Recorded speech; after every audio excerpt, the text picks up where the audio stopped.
नमस्कार दोस्तों, गेहूं की फसल अधिकतर जगह पर कट चुकी है। बहुत सी जगह पर गेहूं की फसल है वो अब पक चुकी है और बहुत सी जगह पर गेहूं की जो फसल है पकने वाली है।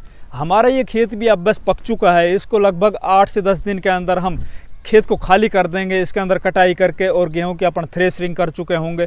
फिर हम इस खेत के अंदर कुछ नई फसलें लगाएंगे। फसलें अपन वो लगाएंगे जो कम दिनों के अंदर पक के तैयार हो जाए। साथ ही अपन ये भी ध्यान रखेंगे कि हमारे खेत की एक तो उर्वरा शक्ति है ना वो कम ना हो और उनके बाजार रेट है वो भी बढ़िया मिल जाए। साथ ही अपन कुछ ऐसी फसलें भी लगाएंगे जिनसे हम पर डे के हिसाब से इनकम जनरेट करेंगे। तो दोस्तों, अगर आप भी अपने गेहूं वाले खेतों के अंदर कुछ इस तरह की फसलें लगाना चाहते हो तो आज आपको ये वीडियो हमारा कंप्लीट देखना चाहिए। आज आप लोगों को हम इस वीडियो के माध्यम से बताएंगे हमें अपने गेहूं वाले खेतों के अंदर कौन सी ऐसी फसलें लगानी चाहिए जो एक तो 60 से 70 दिन के अंदर तैयार होकर और उनकी थ्रेशरिंग हो जाए। साथ ही हमारे खेत की जो उपजाऊपन है वो भी कम ना हो, वो भी बराबर बना रहे। इसके अलावा कुछ ऐसी फसलें भी बताएंगे जिनको अगर आप इस टाइम पर लगाते हो तो अगले 25 से 30 दिन में उनकी हार्वेस्टिंग स्टार्ट हो जाएगी। पर डे के हिसाब से आप एक बढ़िया इनकम जनरेट कर रहे होंगे। तो नमस्कार, मैं इंद्रपाल यादव स्वागत करता हूँ आपका अपने YouTube चैनल देश की जान, हमारे किसान चैनल। तो चलिए दोस्तों, अब अपन आराम से बैठ के और बड़े ही इत्मीनान से बहुत ही शानदार, बहुत ही चुनिंदा ऐसी फसलों के बारे में बात करेंगे जिनको अगर आप गेहूं के खेत के अंदर लगा लेते हो तो डेफिनेटली आप एक बढ़िया इनकम जनरेट कर रहे होंगे। और साथ ही आपका जो खेत है वो भी आपका हो सकता है जितनी आपकी उपजाऊ क्षमता इस टाइम पर उससे कहीं ज़्यादा बढ़ जाए। तो जितने भी किसान भाई हमारे चैनल पर नए आए हैं या जिन किसान भाइयों ने चैनल को अभी तक सब्सक्राइब नहीं किया है वो कृपया चैनल सब्सक्राइब कर लीजिए और वीडियो को लाइक ज़्यादा से ज़्यादा कीजिए। साथ ही दूसरे किसान भाइयों तक भी इस वीडियो को शेयर कीजिए। तो इस वीडियो के अंदर दोस्तों मैं 2 तरह की फसलों के बारे में जानकारी दूंगा। एक तरफ तो वो 5-7 फसलें होंगी जिनको अगर आप इस टाइम पर लगाते हो तो वो 60 से 70 दिन के अंदर उनकी एक बार में ही हार्वेस्टिंग हो जाएगी, एक बार में खेत खाली हो जाएंगे। उनकी थ्रेशरिंग करके आप उनसे अच्छी इनकम जनरेट कर सकते हो।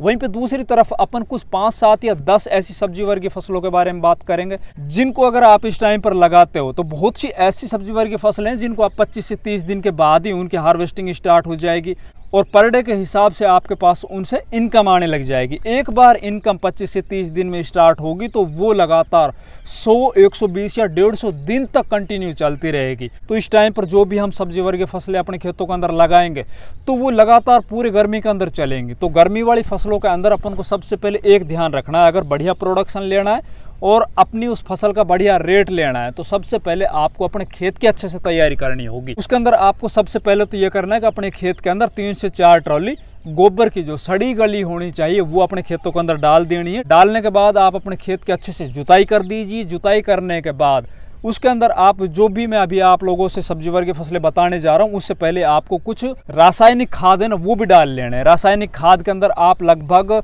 पर एकड़ के हिसाब से मैं बताऊँ 50 किलो सिंगल सुपर फास्फेट ले लीजिए, 40 किलो आप DAP ले लीजिए, 30 किलो आप म्यूरेट ऑफ पोटास ले लीजिए, 20 किलो आप यूरिया ले लीजिए। इन सभी को लेकर मिलाकर अपने खेत के अंदर छींट दीजिए। छींटने के बाद दोबारा से आप अपने खेत के अंदर कल्टीवेटर निकाल दीजिए, फिर आप पाटा लगा दीजिए। इस तरह से खेत की तैयारी करने के बाद जब आपको ये विश्वास हो जाए कि हमारा खेत है अब एकदम अच्छे से तैयार हो चुका है, इसके अंदर अपन जो भी कोई सब्जी वाली फसलें लगाएंगे उनसे अपन बेहतर उत्पादन ले सकते हैं, फिर अपन को इसके अंदर कुछ चुनिंदा सब्जी वर्ग की फसलें जो अभी मैं आप लोगों से बताने जा रहा हूं उनको लगाना है। उसके अंदर सबसे पहले और पहली प्रायोरिटी पर अपन को रखना है हरा धनिया।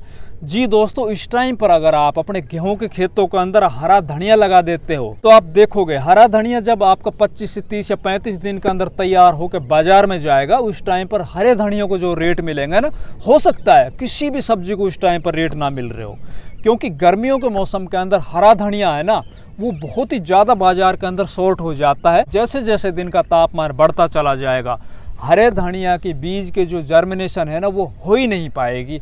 तो जो एकदम एक्सपर्ट किसान है ना, जिनको पता है कि धनिया के बीज को किस तरह से अंकुरित किया जाता है, वही हरे धनिया से बहुत ही जबरदस्त पैसे कमा रहे होते हैं गर्मियों के सीजन में। वैसे गर्मियों के सीजन के अंदर आप देख रहे होंगे हाइड्रोपोनिक विधि से जो खेती करते हैं ना वहां से हरा धनिया है ना मंडियों के अंदर आता है। हरा धनिया को अगर आप अपने खेत के अंदर लगाने जा रहे हो उससे पहले आपको एक बार फिर दोबारा से मैं ध्यान दिला देता हूं दोस्तों, अपने खेत के अंदर देसी खाद और जो ये रासायनिक खाद मैंने आप लोगों से बताया है ना, उनको आप जरूर डाल लीजिए। जितनी ताकत आपके खेत के अंदर होगी ना, उतना ही जल्दी हरा धनिया है ना आपका तैयार होगा।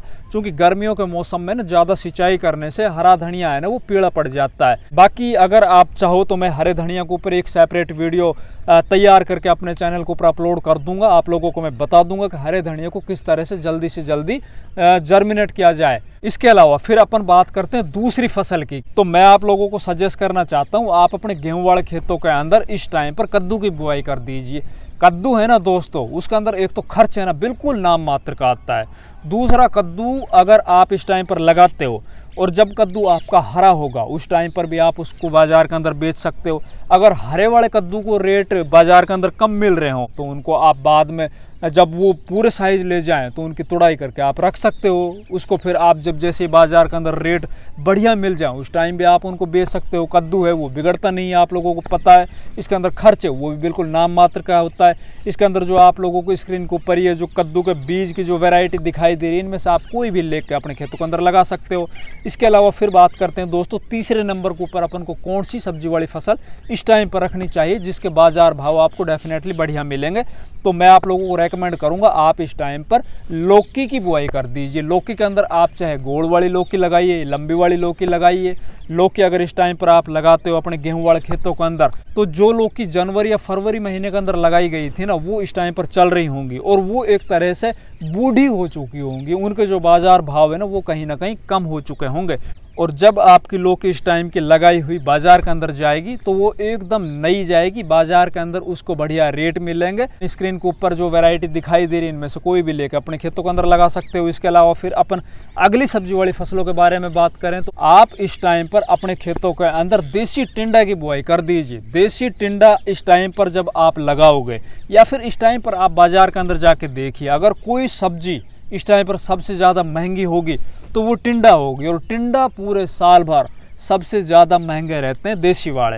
देसी वाले टिंडों को अगर आप इस टाइम पर लगाते हो, बढ़िया बीज लेते हो, खेत के अंदर आप अच्छे से उर्वरा शक्ति बना लेते हो, उसके अंदर देसी खाद है, रासायनिक खाद डाल के खेत के अच्छे से तैयारी कर लेते हो और फिर आप उसके अंदर टिंडे की बुआई करते हो। और जब टिंडा तैयार होकर बाजार के अंदर जाता है उस टाइम पर टिंडे को लगभग 50 रुपये किलो के जो रेट है ना वो आपको मिलेंगे ही मिलेंगे। इसके अलावा फिर बात करते हैं एक और शानदार बेल वर्गीय फसल करेले की भी बुआई कर सकते हो। क्योंकि करेला है ना वो पूरे साल भर इसकी डिमांड बनी रहती है। करेले को बाजार भाव है ना वो भी लगातार बढ़िया ही मिलते रहते हैं। कुछ सब्जी अगर अब की बार जिनके रेट कम है तो हो सकता है अगले साल उन्हीं के रेट है ना वो आसमान को छू जाए। करेले के साथ आप अपने खेतों के अंदर तोरई और गिलकी इनकी भी बुआई कर सकते हो।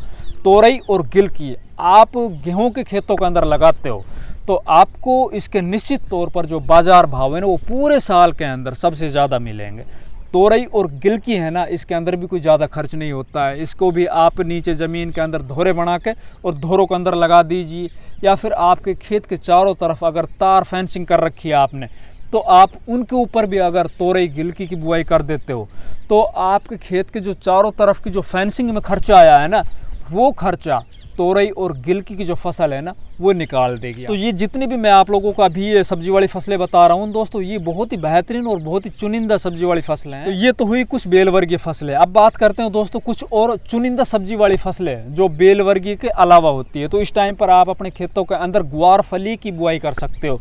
जी हाँ दोस्तों, जो सब्जी वाला ग्वारफली होता है ना उसकी आप इस टाइम पर अगर बुआई करते हो तो ग्वारफली के भी जो रेट है ना आप लोगों को पता होगा, आपने भी बाजार से खरीदे होंगे, कभी भी 20 रुपये किलो से नीचे नहीं होता है। और इसके जो रेट है ना वो 100 रुपये किलो तक भी पहुंच जाते हैं। और ग्वारफली की जो डिमांड है ना पूरे साल बनी रहती है। ग्वारफली को आप इस टाइम पर बिल्कुल लगा सकते हो, चाहे आप छोटे एरिया में लगाओ, ग्वारफली जरूर लगाइए। इसके अलावा फिर आप अपने खेतों के अंदर भिंडी की बुआई कर सकते हो। जो भिंडी जनवरी फरवरी महीने के अंदर लगाई गई थी वो भिंडी इस टाइम पर चल रही होंगी। उनके जो बाजार भाव है ना वो शुरुआत के अंदर तो उनको बढ़िया रेट मिल जाते किसानों को 70-80 रुपये किलो तक के। फिर भिंडी के जो बाजार है ना वो एक बार 20-30 रुपये किलो तक आते हैं। और फिर दोबारा भिंडी के जो बाजार है ना वो जो अप्रैल या मई महीने के अंदर बोई जाती है भिंडी खेतों के अंदर, उनके दोबारा से रेट मिल जाते हैं वही 50-60 रुपये किलो के। तो इस टाइम पर अगर आप अपने खेतों के अंदर भिंडी लगाते हो तो एक तो भिंडी है ना आपकी बहुत तेज़ी से ग्रो करेगी और उसका जो उत्पादन है ना वो जनवरी फरवरी माह की तुलना के अंदर ज़्यादा निकलेगा, साथ ही इसको रेट भी बढ़िया मिल जाएंगे। तो भिंडी भी आपके लिए एक बढ़िया विकल्प है, उसको भी आप लगा सकते हो। इसके अलावा आप अपने खेतों के अंदर गोभी की बुआई कर सकते हो। गोभी के अंदर आप फूल गोभी भी लगा सकते हो, आप पत्ता गोभी भी लगा सकते हो। फूल गोभी इस टाइम पर अगर आप लगाते हो तो जहाँ पर ज़्यादा गर्मी पड़ती है वहाँ पे फूल है ना वो पीले हो जाएंगे, बस ये दिक्कत आएगी किसानों को। दूसरा, इसके अंदर जो इल्ली है ना वो भी बहुत ज़्यादा लगेगी। इस टाइम पर जो गोभी लगाई जाएगी उसके अंदर इंसेक्टिसाइड की जो स्प्रे है ना वो बहुत ज़्यादा करनी होगी। रेट तो आपको बढ़िया मिल जाएंगे, इसके अंदर कोई दो राय नहीं है, बाकी आपको इसके अंदर एक्स्ट्रा एफर्ट भी डालने पड़ेंगे। तो आपके मन में अगर ये है कि यार मैं गोभी की फसल लगाऊं अपने खेतों के अंदर, तो आप बिल्कुल निश्चित तौर पर गोभी की बुआई कर सकते हो इस टाइम पर। इसके अलावा आप अपने खेतों के अंदर टमाटर की भी बुआई कर सकते हो। टमाटर जो जनवरी फरवरी में लगाए गए थे वो टमाटर ज़्यादा गर्मी जैसे जैसे बढ़ती जाती है ना वैसे वैसे खत्म होते चले जाते हैं। और इस टाइम पर अगर आप अपने खेतों के अंदर टमाटर की बुआई करते हो तो जो ये टमाटर आपके तैयार होकर बाजार में जाएंगे उस टाइम पर एक बार फिर दोबारा से टमाटर के जो बाजार भाव है ना आपको बढ़िया मिल जाएंगे। इनके अलावा आप अपने खेतों के अंदर पालक की भी बुआई कर सकते हो, मूली की भी बुआई कर सकते हो। पालक और मूली अगर आप अपने खेतों के अंदर लगाने जा रहे हो तो उसके अंदर आपको ये सावधानी रखनी है कि इनको ये नहीं कि एक बार में एक दिन ही इनकी जो बुआई है ना पूरे खेत के अंदर कर दी।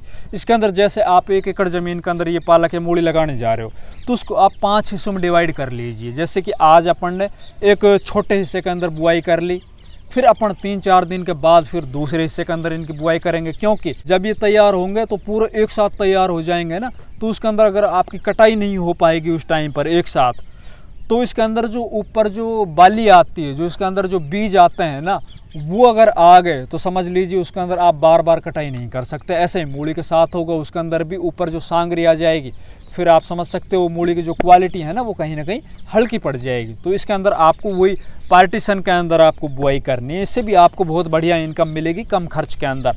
ये तो हुई दोस्तों कुछ चुनिंदा सब्जी वाली फसलों के बारे में।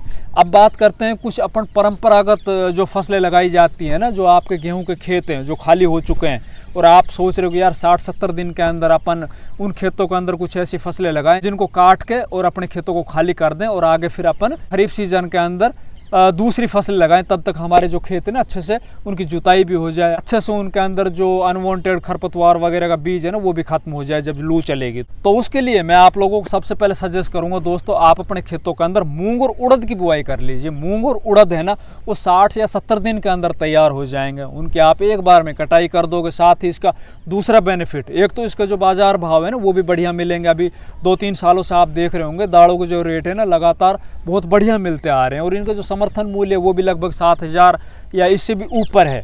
इनको आप मंडियों के अंदर बड़ी आसानी से बेच सकते हो। और साथ ही दूसरा इससे क्या बेनिफिट मिलेगा आपको, मूंग और उड़द की जो जड़ के अंदर राइजोबियम पाया जाता है ना, उससे खेत के अंदर नाइट्रोजन की कमी है ना वो भी कहीं ना कहीं पूरी हो जाएगी। मतलब आम के आम और गुठलियों के दाम। तो आप मूंग और उड़द की बुआई कर सकते हो। इसके अलावा आप अपने खेतों के अंदर गर्मी वाली सोयाबीन की बुआई कर सकते हो। इसके अलावा आप अपने खेतों के अंदर गर्मी वाले जो तिल हैं उनकी भी बुआई कर सकते हो, या फिर आप मक्का की बुआई कर सकते हो। तो इसके अलावा आप अप्रैल माह के पहले वीक में, दूसरे वीक में, तीसरे वीक में या मई के प्रथम वीक में, सेकंड वीक में आप अपने गेहूं वाले खेतों के अंदर कपास कॉटन की बुआई कर सकते हो। बिल्कुल एक अच्छा विकल्प है। कॉटन के भी जो बाजार भाव है ना वो भी आप लोग देख रहे होंगे बहुत ही बढ़िया मिल रहे हैं अभी 1-2 सालों से। तो दोस्तों आप अपने खेतों के अंदर ना ये कुछ चुनिंदा सब्जी वाली फसलों को लगा सकते हो, या फिर ये कुछ मोटी फसलें जो अभी मैंने आपसे बताई है इनको लगा सकते हो और आप अपने इन खेतों से एक बढ़िया इनकम जनरेट कर सकते हो। धन्यवाद।